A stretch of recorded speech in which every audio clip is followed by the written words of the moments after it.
So I think that is right now the secret of making people relevant. All the marketers out there that are scared, whether they're in video, whether they're in podcasting, whether they're in sales, copywriting, or marketing, or social media, it's like you're the expert that knows how to program the robots. That's going to be the value.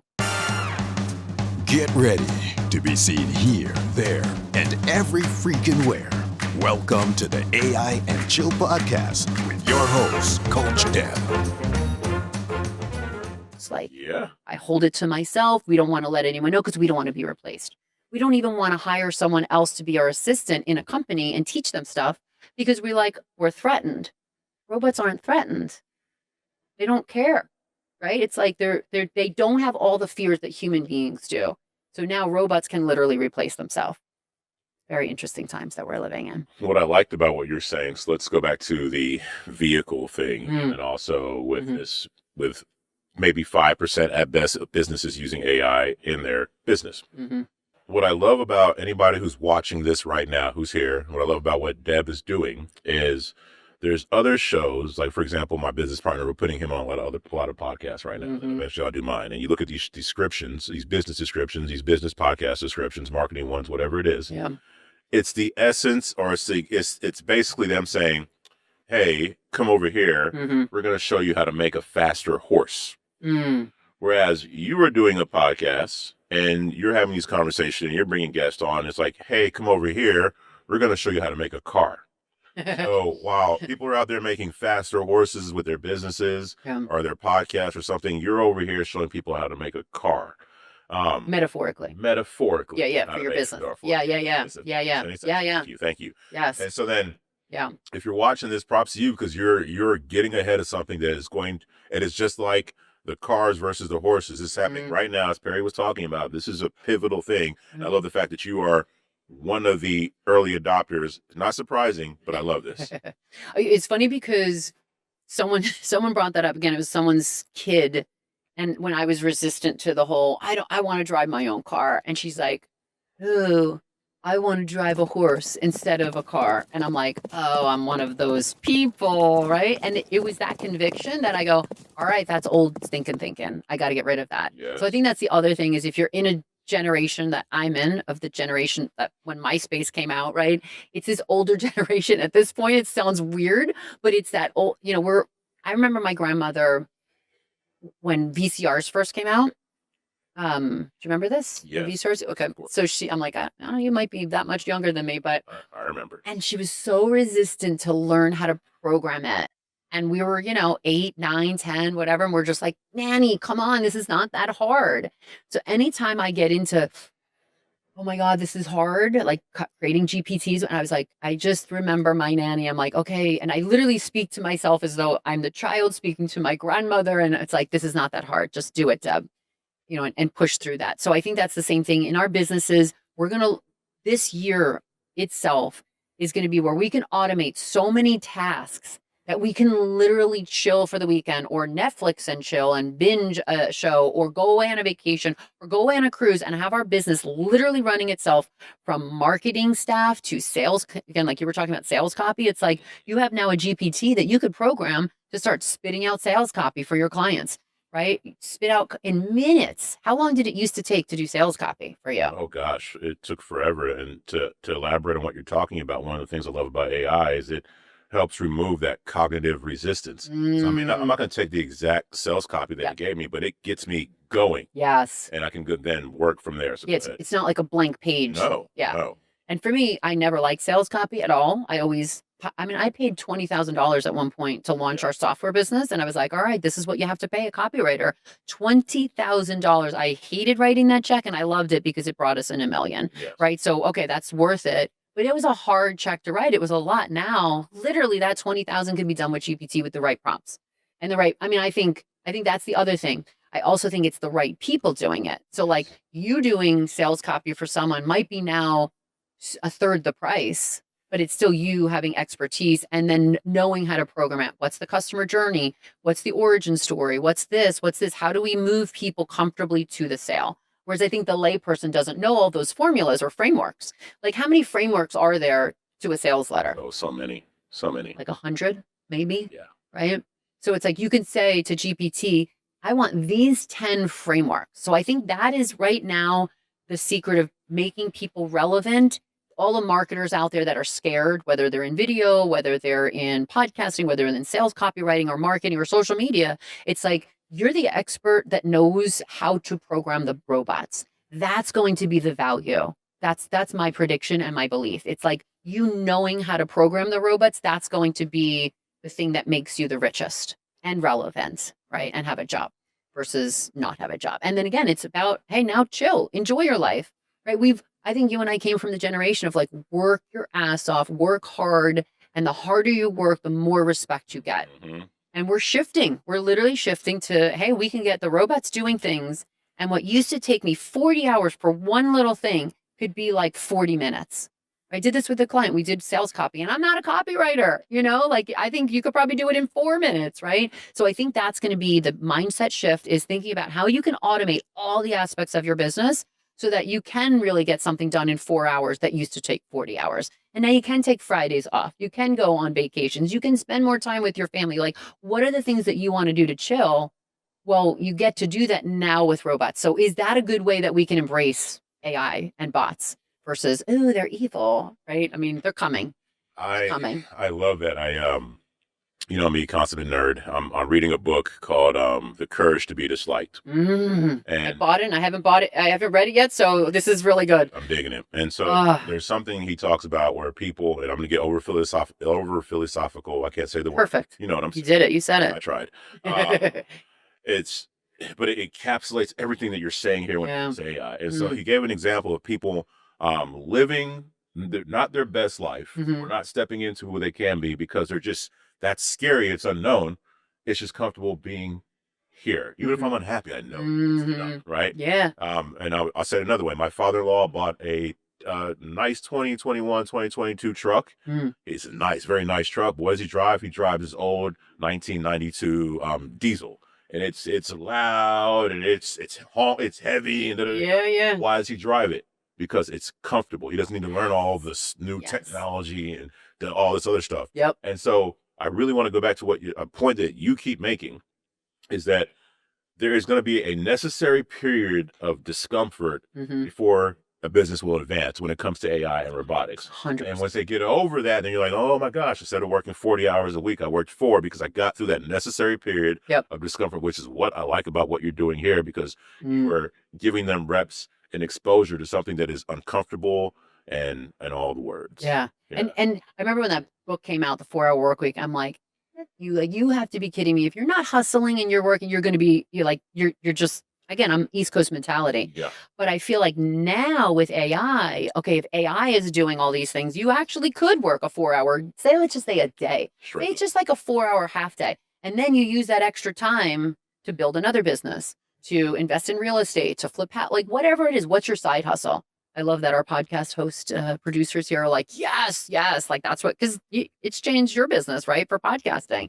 So I think that's the other thing too. It's like we finally can get to that point where like the 4-hour work week is actually now something that's obtainable without making you irrelevant, because you're not marketing, you're not getting out there. Because now we can be everywhere all at once with social media and automation, right? Like we can be. Like, I remember someone was like, oh my God, you're everywhere. I was like, what? I'm like, oh yeah, I repurposed. I put something one place and my bots did all the and it's not like my bots are covered conversation. I'm not doing that. I still am very uncomfortable with that, but they're posting the same thing that I've said in different places. So I don't have to do all the manual work. So by the way, AI is not new. It's just new. What I say to a lot of people, it's new to you, right? It's new to all of these people, but it's not new to you. It's not new to people in this room. We've been doing this for 20 years. We started doing automation back 20 years ago. The difference here is they're so much smarter, better, and they're literally now more intelligent than the human being. It surpassed our intelligence. Once that came around, I'm like, okay, now the bots can do it better than us. Before I was like, I remember my response to someone like, oh, what do you think about AI and bots and, computer knowledge? I'm like, I beat my game. It's like whatever, solitaire, canasta. I was like, I beat my canasta robot every time, right? Because they weren't that smart. But now you know what happens? This is so cynical. These games dumb down their bots so that you win and you stay on the app and play. Yeah. And all of a sudden I'm like, I'm not that smart after all, right? It's like that's how nefarious it is. Like they're gonna do so many things. They're gonna gamify. So to me, get knowledgeable on this so that you can't be controlled, so you know what's happening. Otherwise, you're gonna get sucked into the matrix, and you're not gonna know, and it's just going to take over. That you're gonna want to live there, right? Like Ready Player One. Remember that movie? It's like Ready Player One, The Matrix. Like it's so much easier to be in a state of bliss. Like you've got an opium, pump right there. But to be walk with humanity, be with the grit and grind, that I think is going to be the hardest stuff. So I want to ask you about some of your favorite apps, because I want to have people leave with something practical as we kick off this podcast, AI and Chill. What are some either AI apps that you love? Maybe it helps you go chill because it's doing work for you.